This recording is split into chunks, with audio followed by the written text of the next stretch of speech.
श्री शिवाय नमस्तुभ्यम। हर हर महादेव। दोस्तों, स्वागत है आप सभी का सावन मास महात्म की कथा में। दोस्तों, आज हम 11वां अध्याय शुरू कर रहे हैं। बोलिए शिव बोले भंडारी की जय। श्री सनातन कुमार ने भगवान शंकर जी से कहा, हे प्रभु, मैं आपसे सब बारों के व्रत को सुन चुका हूँ। हे देव, आपके वाणी रूप अमृत का पान करने पर भी तृप्ति नहीं हो रही। मुझे इस श्रावण मास के तुल्य दूसरा कोई महीना प्रतीत नहीं होता। हे देवादेव, अंत्य अब तिथि महात्मा को कहिए। भगवान शंकर जी बोले, हे सनातन कुमार, सब महीनों में कार्तिक का महीना उत्तम है। माघ मास उससे भी उत्तम है। उससे उत्तम भगवान श्री हरि का प्रिय मार्गशीर्ष महीना है। विश्व रूप ने अपने प्रिय इन 4 मासों को कहा है और 12 महीनों में से श्रावण का महीना शिव रूप बताया गया है। अब मैं श्रेष्ठ तिथियों को तुमसे कहूंगा। सभी तिथियों के जो व्रत है वे सब मैं तुमको बतलाऊंगा। श्रावण मास की प्रतिपदा तिथि सोमवार युक्त हो तो उस मास में 5 सोमवार होंगे। ऐसा जोग का रोटक व्रत नाम होता है। उस दिन मनुष्य को व्रत करना चाहिए।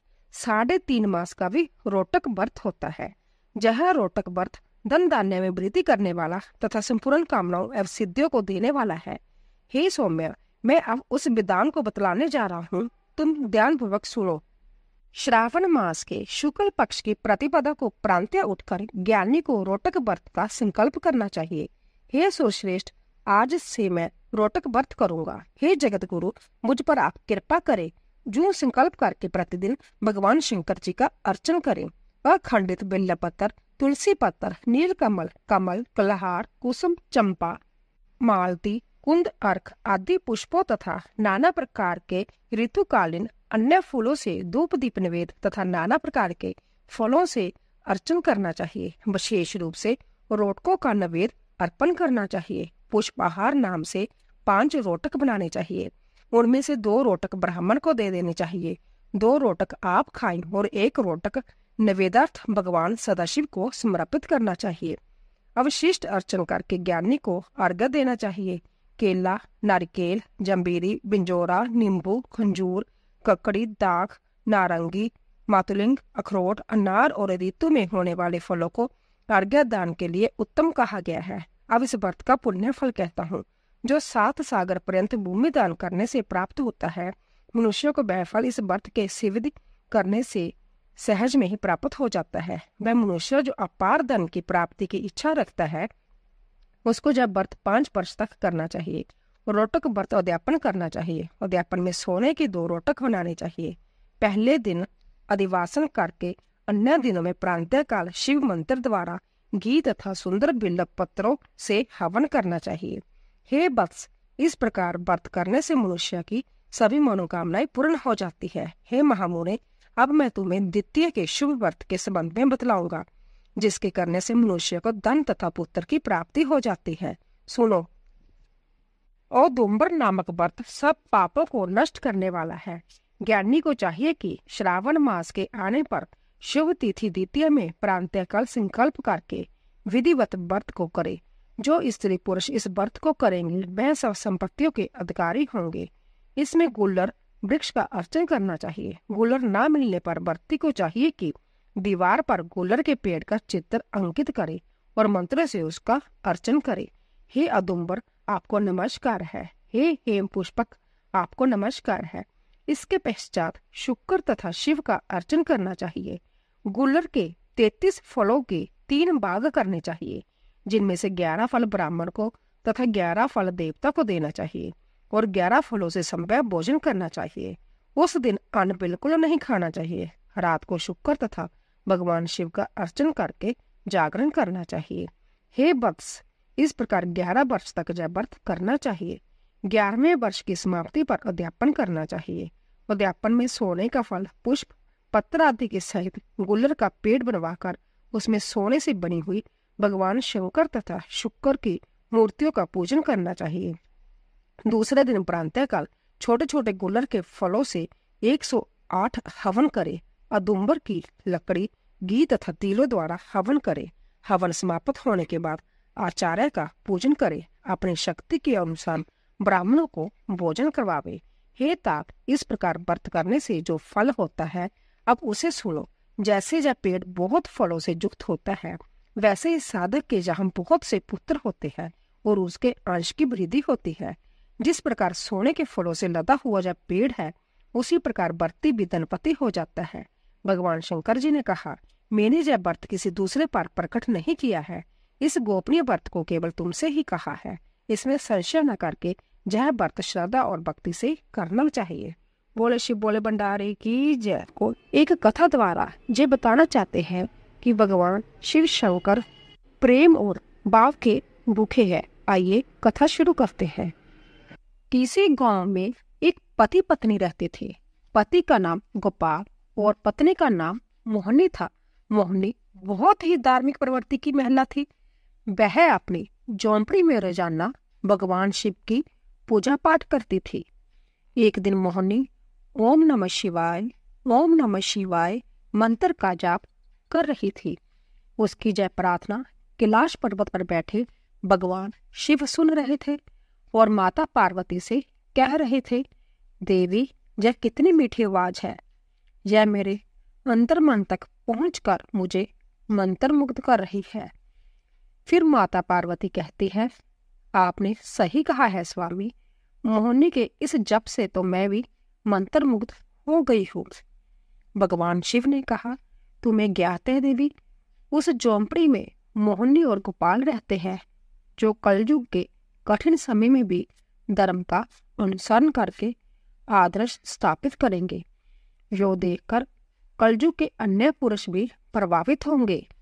फिर माता पार्वती कहती है, अच्छा स्वामी जी, मुझे सब कुछ विस्तार में बताइए कि कौन है ये दोनों पति पत्नी और क्या है इनका परिचय। तब भगवान शिव कहते हैं, देवी मोहिनी इस समय झोंपड़ी में अकेली रहती है और गोपाल की प्रतीक्षा में उसे व्याकुलता हो रही है। जबकि गोपाल एक जमींदार के घर छोटा मोटा काम करता है। देखो देवी, गोपाल एक लंबे समय के बाद घर लौट रहा है।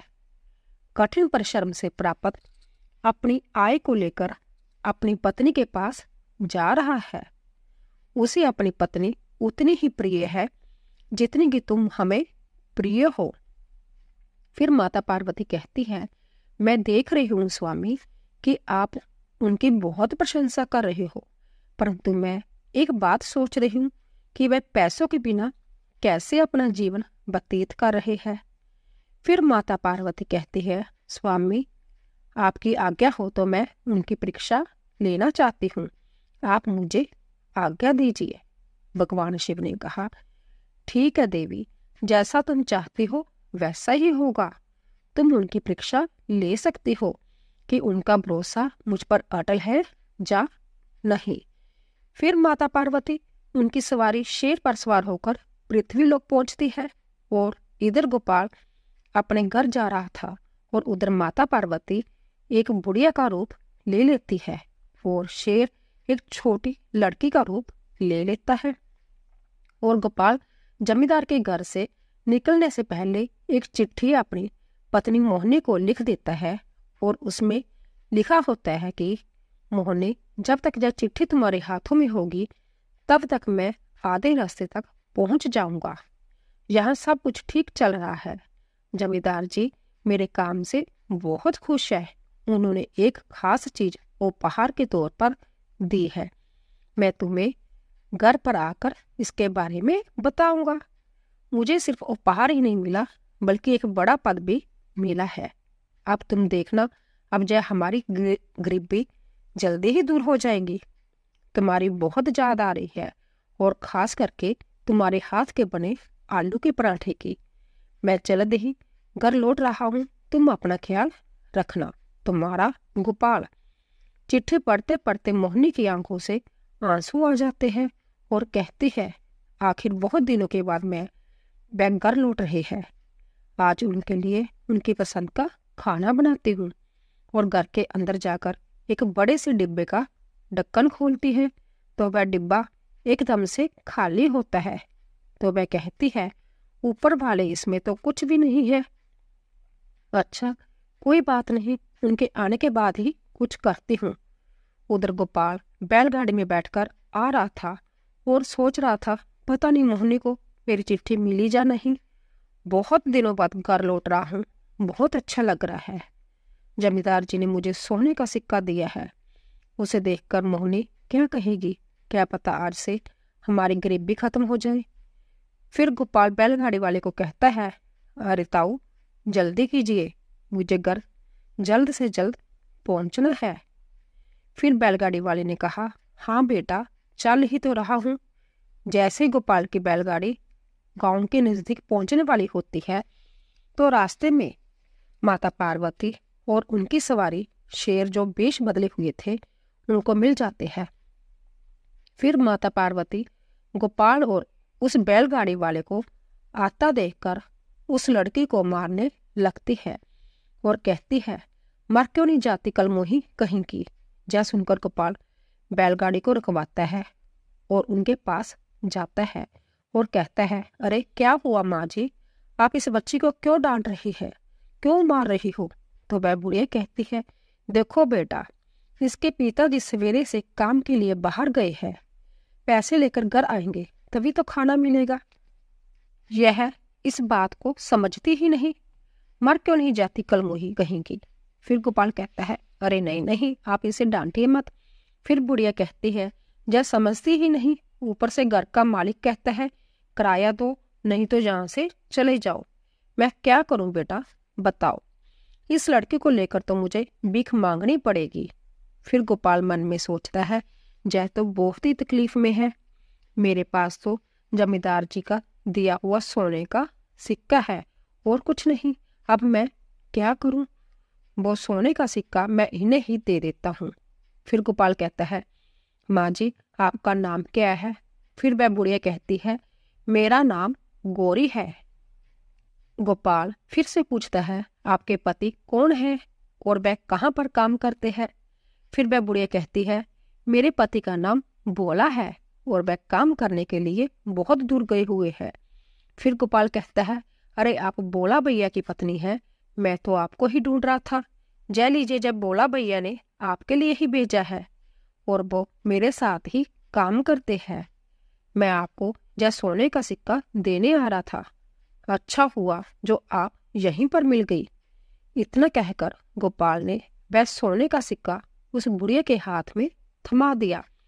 फिर वह बुढ़िया कहती है, तुमने तो मुझे बचा लिया और वह ठीक ठाक तो है ना, वहां पर सही सलामत तो है ना। फिर गोपाल कहता है, हाँ भाभी जी वो बहुत अच्छे हैं, तो अब मैं चलूं।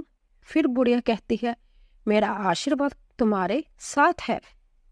फिर वह बुढ़िया और वो लड़की वहां से चले जाते हैं। उनके जाने के बाद गोपाल सोचता है कि मैंने तो मेरा सारा दान इन्हें दे दिया, अब मैं मोहिनी को क्या कहूंगा। इस दान से मेरे घर की हालत थोड़ी सुधर जाती। जय आपकी कैसी लीला है भगवान। फिर माता पार्वती कैलाश पर्वत पर पहुंच जाती है तो भगवान शिव कहते हैं, देवी तुम्हारे बिना मुझे जय कैलाश पर्वत सूना सूना लग रहा था। फिर माता पार्वती अपने आसन पर विराजमान हो जाती है। फिर भगवान शिव माता पार्वती से पूछते हैं, कहिए देवी जी, जो कुछ मैंने कहा था क्या वह सत्य साबित हुआ कि नहीं, मैं तुम्हारी प्रतिक्रिया जानना चाहता हूँ। फिर माता पार्वती कहती है, स्वामी आपने सही कहा था, गोपाल निर्भीक भी है और बहुत दयालु भी। देखिए उसे जो पुरस्कार मिला था उसने वह ही मुझे दे दिए, सारे पैसे दान कर दिए, यही तो मेरी प्राप्ति है। उसने एक बार के लिए भी संकोच नहीं किया। वह लोग कितने गरीब हैं, इस सोने के सिक्के से उनकी गरीबी दूर हो सकती थी, फिर भी नहीं सोचा। भगवान शिव कहते हैं, तुम सत्य कहती हो देवी, अभी भी उस दंपति के मन में दुख और व्यथा अवश्य है। माता पार्वती पूछती है, स्वामी आप ऐसा क्यों कह रहे हैं, अभी भी उनके मन में दुख है, वो तो परीक्षा में भी सफल हुआ है, फिर ऐसा क्यों है। भगवान शिव कहते हैं, जानते हो देवी, उन दोनों का मन सोने जैसा है, उनको जितना तपाओगे उनकी मनुष्यता उतनी ही निखर कर सामने आएगी और पवित्र हो जाएंगे जय दोनों दंपति। किंतु इस बार उनकी परीक्षा मैं स्वयं लूंगा। यदि वे मेरे द्वारा ली हुई परीक्षा में सफल हो जाते हैं तो इस असत्य के संसार में सदा सदा के लिए सत्या की स्थापना हो जाएगी। उधर गोपाल को घर पहुंचने में थोड़ी देर हो जाती है तो उसकी पत्नी अपने घर में बने मंदिर में हाथ जोड़कर प्रार्थना करती है, हे भोलेनाथ, मेरे पति बस के अच्छी तरह से घर लौट आए, मैं इतना ही चाहती हूँ, उनका ख्याल रखना। तभी घर के बाहर से आवाज आती है, मोहनी मोहनी दरवाजा खोलो, मैं आ गया हूँ। फिर मोहनी कहती है, ऊपर वाले सचमुच आप हमारे सहायक हैं, बस मैं आपसे प्रार्थना कर ही रही थी और आपने उन्हें जही सही सलामत घर पर भेज दिया। फिर वह दरवाजा खोलती है और कहती है, आ गए आप, अंदर आइए। फिर गोपाल घर के अंदर आता है और कहता है, क्या हुआ, तुम तो बहुत दुबली हो गई हो। फिर मोनी कहती है, आपने चिट्ठी में लिखा था ना कि आपकी तरक्की हुई है और जमींदार जी ने आपको उपहार भी दिया है, अब आप मुझे बहुत सारा खाना खिलाएंगे और फिर से मैं मोटी हो जाऊंगी। जय कहकर वो हंसने लगती है। फिर मोनी कहती है, क्या हुआ, आप चुपचाप और उदास क्यों हो। गोपाल कहता है, अब मैं तुम्हें क्या बताऊं, मैं सब कुछ लेकर घर आ रहा था, लेकिन गांव के बाहर एक बुढ़िया और एक छोटी सी लड़की मिल गई। उनकी हालत हमारे से कई गुना ज्यादा खराब थी, इसीलिए वो उपहार और सारे पैसे मैंने उनको दे दिए। मोहनी ने कहा, इसमें उदास होने की क्या बात है। गोपाल ने कहा, मैं इतना गरीब हूं कि मैं तुम्हें 2 वक्त का खाना भी नहीं खिला सकता। मोहनी कहती है, मैं जहाँ पर बहुत अच्छे से रह रही हूँ और वैसे भी अच्छे खाने पीने से ज्यादा कीमती है आपका मन, आप बहुत दयालु है, सच कह रही हूँ, मुझे इसके अलावा और कुछ नहीं चाहिए। गोपाल कहता है, मैं तो घर खाली आया हूँ। मोहनी ने कहा, आप जो दान करके आए हैं उसके लिए आप दुखी मत होइए, सच कह रही हूँ, आप पर मुझे गर्व है, आपने बहुत अच्छा काम किया है। गोपाल कहता है, लेकिन अब मैं क्या करूं, घर का खर्च कैसे चलाऊं। तो मोहनी ने कहा, आप एक काम कीजिए, सामने वाली जमीन खाली पड़ी है, वहां पर खेती कर लीजिए। गोपाल कहता है, तुम ठीक कह रही हो मोहनी, अब मैं खेती बाड़ी करूंगा, अगर हमारा मन साफ है तो ऊपर वाला हमारी जरूर सुनेगा। मोहनी कहती है, चलो आज खाने का बंदोबस्त हो जाए, मैं पड़ोसन से लेकर आई हूँ, आप बिल्कुल चिंता मत कीजिए। फिर अगले दिन गोपाल सामने वाली जमीन को फावड़े से खोदने लगता है और उस जमीन को खोदकर खेती जोग्या बना देता है और उसमें गेहूं की खेती करता है और गेहूं की फसल अच्छे से उग जाती है और बड़ी भी हो जाती है, बस अब उसमें दान आने वाला होता है। यह देखकर गोपाल और उसकी पत्नी बहुत खुश होते हैं और मोनी कहती है, आप देखिए अब सब कुछ ठीक हो जाएगा। तभी अचानक एक दिन मूसलाधार बारिश हो जाती है और उसके साथ जोरदार तूफान भी आता है। फिर गोपाल और उसकी पत्नी उठकर अपने घर से बाहर निकलकर अपनी फसल को देखने जाते हैं तो पीछे से उनकी झोंपड़ी भी उड़ जाती है और देखते ही देखते बाढ़ जैसी स्थिति उत्पन्न हो जाती है। उनका पूरा खेत पानी में डूब जाता है और घर भी डूब जाता है। उनके घर के मंदिर में रखा हुआ कलश बहकर बाहर आता है तो उसकी पत्नी उसे उठाकर रोने लगती है। फिर अगली सुबह जब पानी उतर जाता है तब वह अपने खेत में जाकर देखती है तो पूरी फसल बर्बाद हो चुकी थी, घर पूरा पानी में डूबकर टूट गया था। फिर गोपाल कहता है, हे भगवान, तुम किस जन्म की परीक्षा ले रहे हो, अब हम क्या करेंगे। जय कहकर गोपाल फूट फूट कर रोने लगता है। मोहनी कहती है, बस कीजिए, आप रोइए मत, ऊपर वाला हमारी परीक्षा ले रहा है, आप देखिए सब कुछ पहले की तरह ठीक ठाक हो जाएगा। उधर माता पार्वती भगवान शिव से कहती है, स्वामी आप उन पर दया कीजिए, उनकी ओर परीक्षा मत लीजिए, वह लोग बहुत गरीब है, मैं उनका और कष्ट नहीं देख सकती। भगवान शिव कहते हैं, समय का धर्म और कर्म यही उनके सपनों को साकार करता है, इसके लिए और कुछ नहीं चाहिए। बात को समझो देवी, चारों तरफ अंधकार छाया हुआ है, इस अंधकार की भूख से ही सूर्य का उदय होता है। और इधर गोपाल और उसकी पत्नी एक शिव मंदिर के बाहर बैठ जाते हैं और गोपाल अपने मन में कहता है, हे भोलेनाथ, क्या पाप किया था मैंने जो आप हमें इतने कष्ट दे रहे हैं? मैं मोहिनी को और गरीबी में नहीं देख सकता। हे भोलेनाथ, मेरी प्रार्थना सुन लो। तभी मंदिर के दूसरे छोर पर भगवान शिव प्रकट होकर एक बूढ़े आदमी का रूप लेकर आते हैं और गोपाल के सामने से गुजरते हैं और उसके सामने एक सोने के सिक्कों से बड़ी थैली गिराकर आगे बढ़ जाते हैं। फिर गोपाल आवाज लगाता है, अरे बाबा सुनिए, जय आपकी थैली जहां गिर गई है। फिर भी वो बूढ़े बाबा नहीं सुनते तो गोपाल उठकर उनके पीछे जाता है और उन्हें कहता है, अरे बाबा सुनिए, जय आपकी थैली गिर गई है। फिर वह बूढ़े बाबा कहते हैं, बहुत उपकार किया है आपने, मेरे जीवन भर की कमाई इस थैली में रखी हुई थी, इसे लौटाकर तुमने मुझ पर बहुत बड़ा एहसान किया है, वरना ऐसे में कौन लौटाता है? गोपाल कहता है, नहीं नहीं, दूसरे का सामान लौटाना तो मनुष्य का कर्तव्य है। फिर बूढ़े बाबा कहते हैं, तुम बहुत ही सच्चे इंसान हो, वरना इस दुनिया में बस झूठे लोग ही रहते हैं। उन सबके बीच तुम बहुत बड़ा उदाहरण बनोगे बेटा। तुम्हें देखकर लगता है कि तुम बहुत गरीबी जी रहे हो, फिर भी तुम्हारे मन में लोभ लालच नहीं आया। यह बहुत बड़ी बात है। देखना, इस सत्य का फल तुम्हें अवश्य मिलेगा। यह मेरा आशीर्वाद है। अब मैं चलता हूँ। फिर गोपाल और उसकी पत्नी अपनी टूटी हुई झोंपड़ी में वापस चले जाते हैं। रात के समय मोहिनी गोपाल को एक गिलास पानी देती है और कहती है, ये लीजिए, आज भी पानी पीकर ही सोना पड़ेगा, ऐसे तो बुखार आ जाएगा, ऊपर से घर की छत भी नहीं है। फिर गोपाल रोते हुए कहता है, हे भोलेनाथ, मुझे माफ कर दो, मैं और नहीं सह सकता ये गरीबी, अब मेरे अंदर सहन शक्ति नहीं रही प्रभु। तभी उनके घर के बाहर जोरदार प्रकाश प्रकट होता है। गोपाल और उसकी पत्नी घर के बाहर जाते हैं तो वह देखते हैं वही बुढ़िया और बच्ची और वही बूढ़े बाबा तीनों एक साथ दिखाई देते हैं और थोड़ी ही देर में वह तीनों भगवान शिव, माता पार्वती और शेर के रूप में परिवर्तित हो जाते हैं। गोपाल कहता है, मोहिनी, कहीं मैं सपना तो नहीं देख रहा हूँ? भगवान शिव और माता पार्वती साक्षात हमारे सामने खड़े हैं।